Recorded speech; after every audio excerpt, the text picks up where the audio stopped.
Okay. So now, the next fetal condition under the passenger is your fetal position. When we say fetal position, class, it refers to the relationship of the presenting part to a specific maternal quadrant. Okay? The relationship of the presenting part to a specific maternal quadrant. When we talk about position, when we document it, class, it will be comprised of 3 different letters.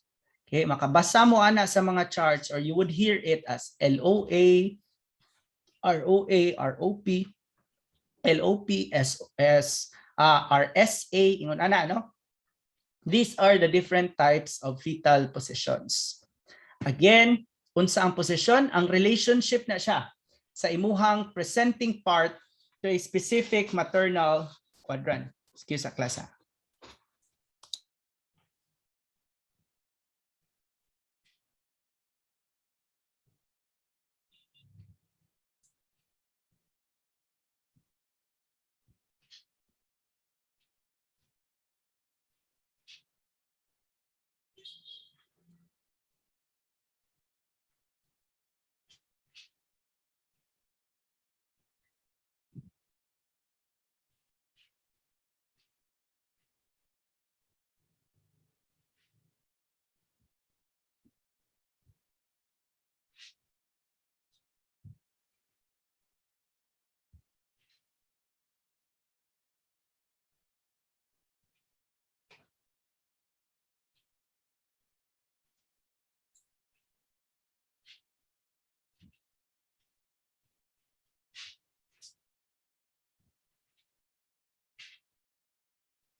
Okay?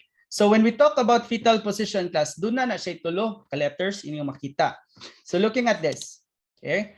First letter, it's either R or L inyong makita or inyong i-document. Sa second letter, class, it's either O, M, S, or A, OMSA. Okay?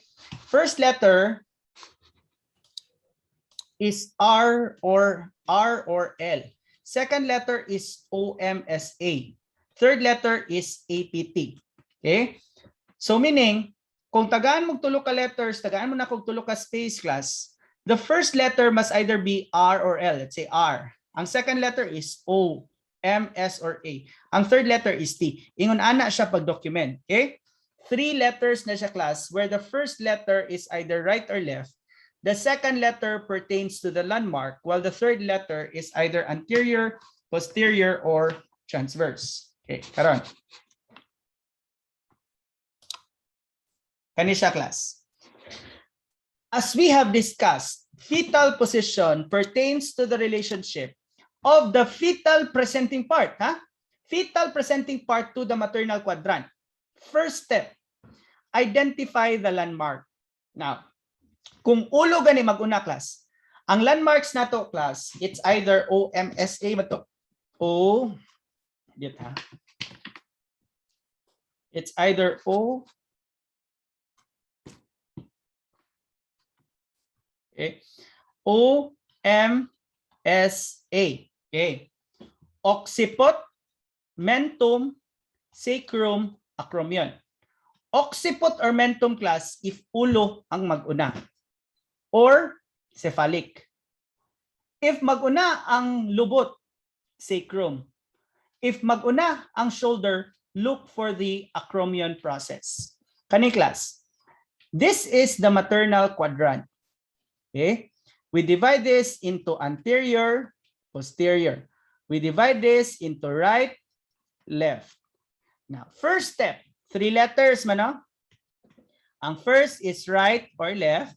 Second letter is OMSA. Third letter is anterior, posterior, or transverse. For this, nag-una man ang ulo. Therefore, of the 4 landmarks, you are left with asking yourself, would it be the occiput or the mentum that we will use as a landmark? In this case, occiput class, nga naman, nag-una man ang ulo niya, pabor man sa occiput. So since the occiput is here, kani, mao man siya occiput. If inyo tong gitanaw ang passenger, kung nag-drawing ta sa ulo, okay, oops, kung mao ni siyang ulo, okay, ato ning drawing dito sa inyong passenger nga discussion, that the posterior portion or the occiput is triangle in shape, while the anterior is diamond in shape. Diba? Na-discuss na to ni. Anterior is diamond, posterior is triangle. So dara ang imuhang occiput or the posterior or the vertex. Asa man ang vertex class? Is it anteriorly or is it posteriorly? Diba? Posterior. So therefore, occiput posterior. At which side man siya? Is it to the left or to the right? To the left man siya. So left occiput posterior ang imong position. Okay? Mao na ang purpose nganong naatay moving exam. Because I will give you an illustration and you will have to identify the fetal position. Otherwise, kung ako na siyang i-wordings, klaro kayong tubag. When the occiput faces the maternal posterior at the right side of the mother. So right occiput posterior na dahil inyong tubag. Ingon ana. Whereas if I give you an illustration, it would be quite challenging because you will have to determine yun.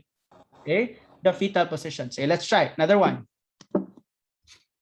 Fetal position ha, relationship sa presenting part. Unsa may presenting part? Either O, M, S, or A. Okay, kani. What if kani ang imuhang pelvis? Okay. We divide this. This is right anterior, right posterior. This is left anterior, left posterior. Asa ang occiput? Naa diri. Therefore, this is right occiput posterior. Okay? Kani. Dara. Dara ang imuhang landmark, occiput. So in this case, divide into 4.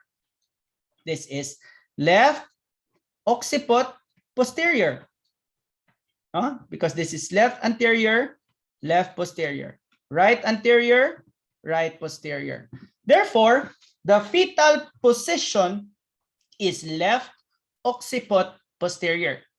Basta gani class, left occiput posterior or right occiput posterior, basta kay posterior siya class, that will consume a longer time, no? That will consume a longer time for labor and delivery. Mas lisod na siya ipanganak. Ano man. Ang naong sa bata, nag-anak man. When we come to labor class, this child has to rotate, no? Example, morning naong sa bata, no? Diri ang naong sa bata. The child has to rotate, no? Externally para mapanganak. Kay kung mao ni siyang ulo sa bata niya, naghangad siya class, nag-anak siya. Aron mapaanak na nimo, imo pa na siyang ikulob, then gawas ang bata. Okay? So, bali anak siya, gawas. Kung naghangad ko class, ang akong buhaton, kinahanglan pa kumutuyok, aron magawas. Whereas, kung nagkulob na ko daan, let's say left, occiput anterior or right, occiput anterior, in this case class, no? In this case, mas dali manganak. Tanawa ha.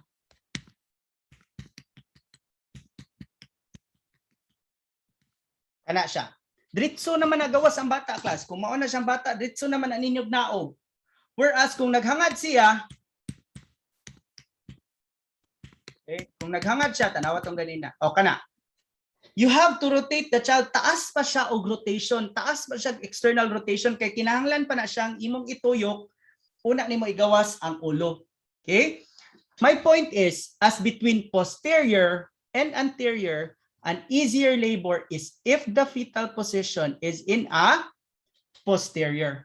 Left occiput posterior, anterior, right occiput anterior or left occiput anterior. Kay diretso naman naog ang bata. Kanang ingon ana posterior siya, class, ang imong occiput is posterior. Mutuyok pa man ka. Kani siya. This is left occiput posterior. Kaning ulo sa bata imo pa na siyang i-rotate dire. Una na nimo siya ma-deliver. Okay? Compared sa kaning anterior siya kana. Kani siya, class. Diretso naman na siya nimo, iliso lang na nimo gamay kaayo. Iliso lang na nimo siya gamay. Ana diha. Nya deliver na ka. Okay? So, as between anterior or posterior, which is an easier labor? Anterior. Whether LOA or ROA. Mas lisod if posterior siya tungod kay taas pa siya og tuyokon. Okay? Let's try. Kana siya. What is your fetal position? Sige. Anyone? O Konde, what is your fetal position here? Can you try?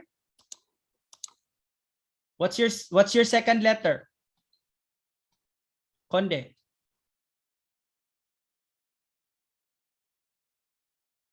Sir. Sige, what's your position?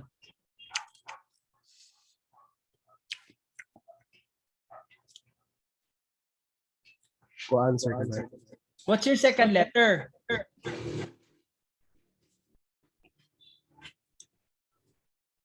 This is recorded, ah. Anyone else? Volunteer. Volunteer.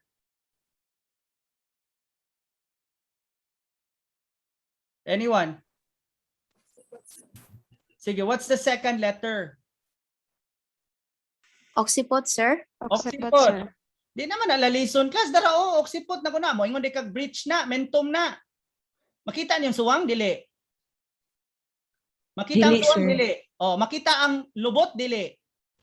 Dili, Dili, sir. sir. Makita ang shoulder, dili. Dili, sir. Upat raman yung pilion. Upat raman sa unsa. So unsa may yung gamiton nga landmark?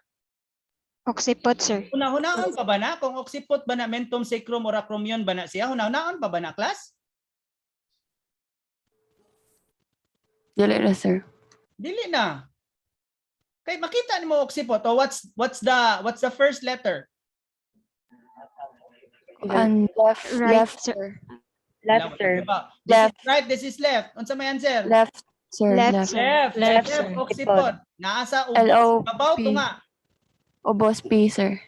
Are Oh, you sure? middle. Middle. Di ba the third letter is anterior, posterior, or transverse? Unsa yung tawag? Transverse. Transverse, sir. Transverse. So left occiput transverse. Gawas kung nag-ana na siya. Kana anterior. Kung nag-ana na siya, ang kana posterior. So that's left occiput transverse. Wa minaw ba? Wa maminaw. O kana siya, unsa man na siya? Sacrum. Sacrum. What's your landmark?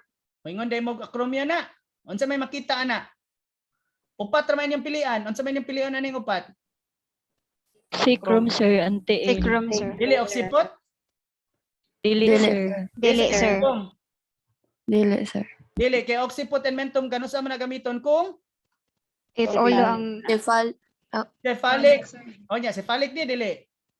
Dili, sir. Unsa man na siya? Breach na siya, class. No? Kaya ang breach, 5 man naka-klase. Complete, incomplete, frank, single, and double footling. Makita na ninyo niya sa video ahead of this. So kana siya, that's double footling. So in this case, mangita ba ko sa shoulder or sa sacrum? Kung akong landmark gamiton, OMSA. S. S. S. A. So the second letter is S. First letter. Tanawa. Asa nagatubang? Right, left. This is right, this is left. Left, Asa sir. nagatubang? Ito, luyo. Left. Right. Right, sir. Right Right. sacrum nasa ubos or nasa taas? Ubus, sir. Padulong sa Posterior, luyo. sir. So right sacrum Right posterior. sacrum posterior. Right sacrum posterior. Okay? Kani. What's the landmark here? Sa landmark. Mentum. Sa OMSA ninyo, unsa may landmark kamiton? M. Mentum. So second letter is M. Okay? Divide na to. Right, left. Left. Left. Left. Kay right man eh. Left. Left mentum. Pataas, paubos. Anterior. Anterior, sir. Ano na siya? LMA. Left mentum anterior. Kuha, wala. Kuha. Kuha, How sir. about this? Kuha, sir. Kani siya? Left mentum. Left mentum Posterior. posterior. That's your fetal position. No, kaya ang atong gitanaw dire, the fetal presentation in relation to the maternal quadrant. Quadrant upat ka bahin. Quadrant, 1 2 3 4, quadrant, no? So tanaw na to kung right, left, anterior, posterior, but on the basis of the landmark. Okay? So kani.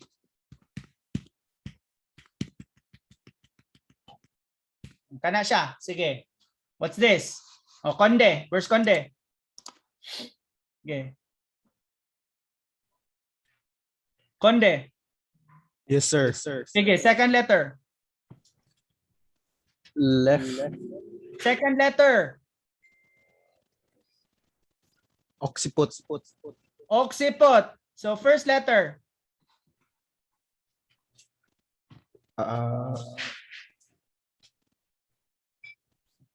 Left, sir. Sure ka?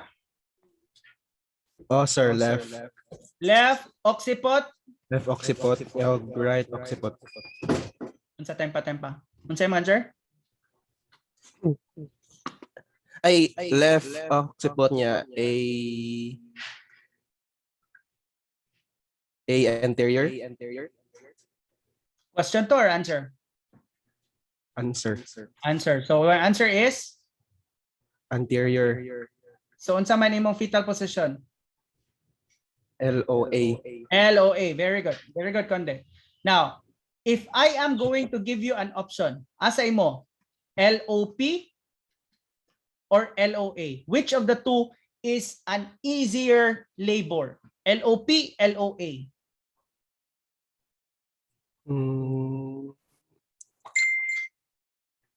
Ko-answer ka na LOA. LOA or ROA are better labor conditions than those that are posteriorly positioned. Anterior, mas nindot ang leave of absence kaysa sa LOP. Okay? LOA or ROA are better fetal positions compared to those that are posteriorly positioned. Kuha na ha? Kuha na. Sige. One more, be. Sige. Conde gyapon. Mr. Conde. Oops. Second illustration. Yes, sir. What's your landmark? Occiput. Occiput. Very good. Right, left. Divide mo. Right, left. Right, left. Asa nakatubang? Right. Occiput. Right. Asa nagatubang ang occiput? Atubang dito or atubang dire? Asa man na nagatubang imong occiput? Asa may mo occiput dapit, di ba dire? Dira, sir. Occiput, o asa man siya nagatubang? Padong ba na dito or padong ba dito ang nagatubang? Padong sa left. Left. So left occiput, padong loyo, padong taas. Asa man na nagatubang? Nagatubang sa loyo, nagatubang sa taas. Sa posterior.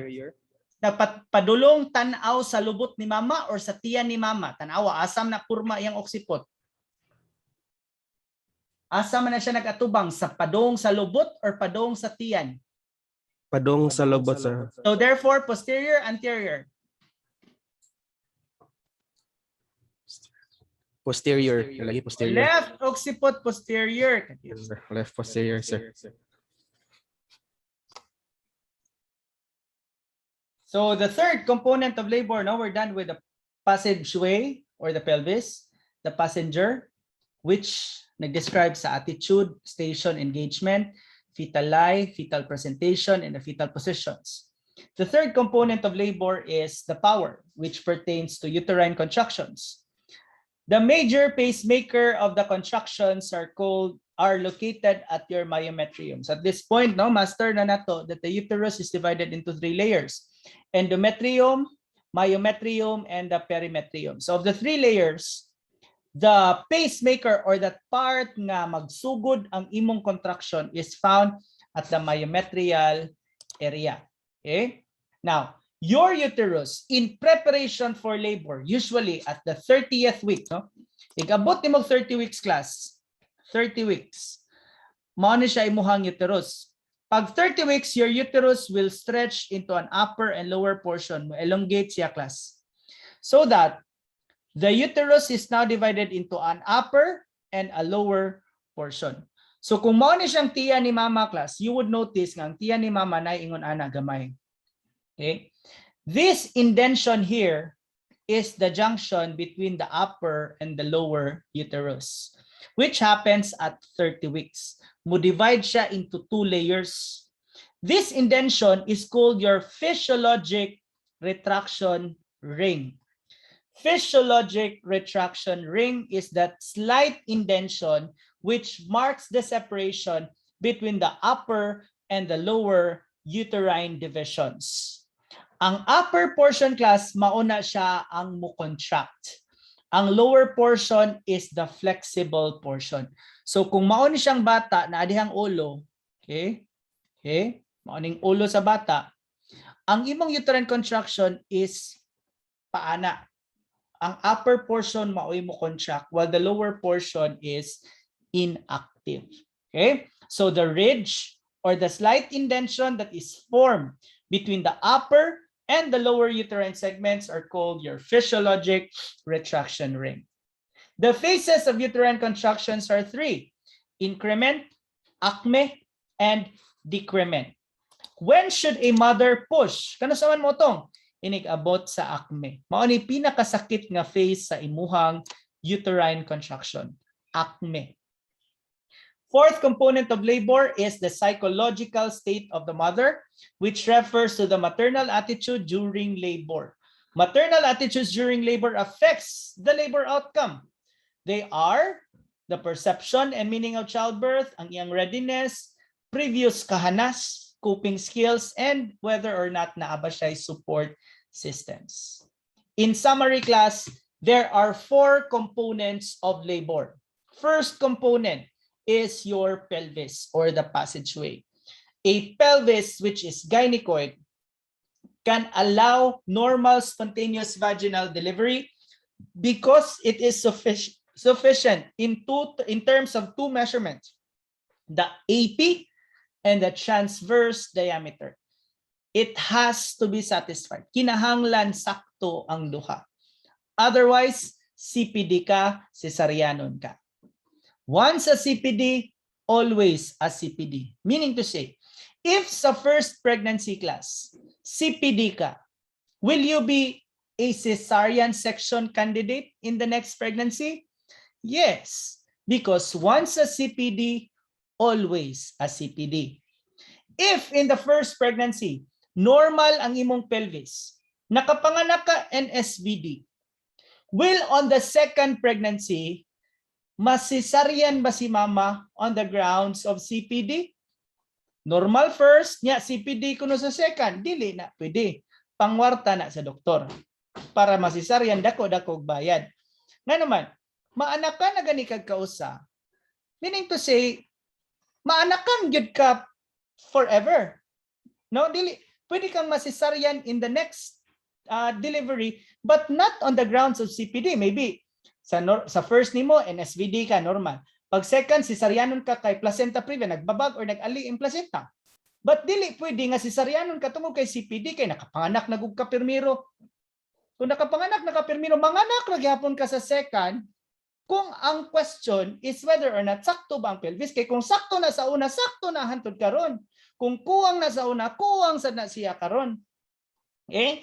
What if sa first pregnancy na cesarean ka kay let's say ang imong presentation is naghangad ang bata. Unsa man ang naghangad? Ang attitude niya is complete extension, cephalic face presentation. Oh. Ang bata naghangad, no? So kana siya, cesarean ka. Pag second nimo nga pregnancy, okay? Pag second nimo nga pregnancy, pwede ba ka mag-NSVD? Pwede. Pwede kay ang posisyon man tos bata may problema pag pirmiro. Ang ikaduha kung okay na positions bata, pwede ka man-normal, dili pasabot nga once a cesarean section, always a cesarean section, dili pod. Natay gitawag og VBAC, vaginal birth after cesarean section. Okay? Pwede ka mag-NSVD kung ang cause sa imuhang cesarean section nga prior kay kanang ganing treatable or temporary nga indication o kana position sa bata. Bati ang position pag first unya. Okay naman sa second, ngano cesareanan man ka. Pwede ka mag-normal, spontaneous vaginal delivery. Okay? So man gitawag nato og vaginal birth after cesarean section. Ang second component of labor is the passenger. And the part of the passenger nga pinaka maglisod og pass through the pelvic brim is your fetal head. Kay siya may pinakadako. Gani, when we recall, life begins at 30, 31, 32, 34, 35 ang imuhang head. Pinakadako, so pinakamaglisod yun siya. Now, if we would be tasked to describe the condition of the baby intrauterine, number 1, attitude. Attitude pertains to the degree of flexion or extension the fetus assumes. Maawawon ba? Or hambugiro ba imong bata? Unsa may nindot? Hambugiro, maawawon. Mas nindot ang maawawon kaysa hambugiro. The ideal fetal attitude is complete flexion where the chin touches the chest. If ang bata is naka-complete flexion, unsa man imong specific cephalic presentation? Occiput or vertex. Again, ang attitude is ang degree sa pag-flex or pag-extend sa fetal head. Kay ang attitude class, maghisgot lang tag-attitude kung ang presentation is cephalic.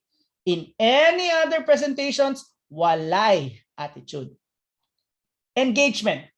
Moingon gani kag engagement if ang imong presenting part, meaning ang ulo, lubot, or shoulder, moabot gani na sa station 0, pasabot na engaged siya. If the fetal presenting part has reached the level of the midpoint of the pelvis, engagement na siya. Naka-engage, naka-settle gani ka sa level sa midpoint. So kung lingin imong pelvis na asa tunga, mao na siya station 0. Ang different levels sa imong ischial spines mao na gitawag natog station. Okay? Ikatulong nga term, station. Unsa tong station? The different levels of the ischial spine.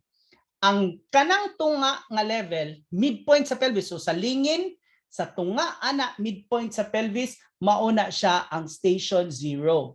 If ang imong presenting part ni abot sa station 0, engagement na siya. Okay? If wala kaabot sa station 0, negative pa siya, mao na siya dipping or floating. Pero kung mulapas na ka sa station 0, mao na siya gitawag natog well engaged or crowning. Okay? Look at the previous videos and you will learn about that. Next term is your fetali. When we talk about fetali, ang pagkahigda sa bata. It's the relationship of the long axis of the mother to the long axis of the baby. Naay tulo ka klase ang fetali. Pwede siya og longitudinal, transverse, or oblique. Okay? Longitudinal, transverse, or oblique. Next is your fetal presentation. Fetal presentation is that part that presents next to the cervix. Tulo ka klase. Pwede og cephalic, breech, or cephalic, breech, or shoulder presentations. Kung nagbabag, shoulder. Kung longitudinal imuhang fetali, then pwede cephalic, pwede breech. Pero kung nag-transverse ka, shoulder presentation. Okay? Cephalic, breech, or shoulder presentations. 3 kinds of presentations. And the last one is your fetal position. Fetal position pertains to the relationship of the fetal presenting part to the maternal quadrant. Of the different fetal positions, the best fetal positions are those that are anteriorly positioned. Mas nindot ang LOA or ROA compared sa mga positions nga naka-posterior. Okay, mas dali ang imuhang external rotation. You will learn that as we discuss the second stage of labor. Okay? The third component class is your power. Unsa may power during labor? It's the uterine contraction. Uterine contractions have three phases: increment, acme, and decrement. The peak of uterine contraction is on acme. Okay? Asa man mag-initiate ang uterine contraction? Naa sa imuhang myometrium. Okay? Now, at the 30th week of pregnancy, the uterus will divide into two portions, upper and lower portions. In between the upper and the lower portions will be a ridge or an indention. This indention or ridge is called your physiologic retraction ring. Okay? Then the last component of labor is the psychological state of the mother. So maternal attitude during labor will affect the outcome of labor. So those are the different components of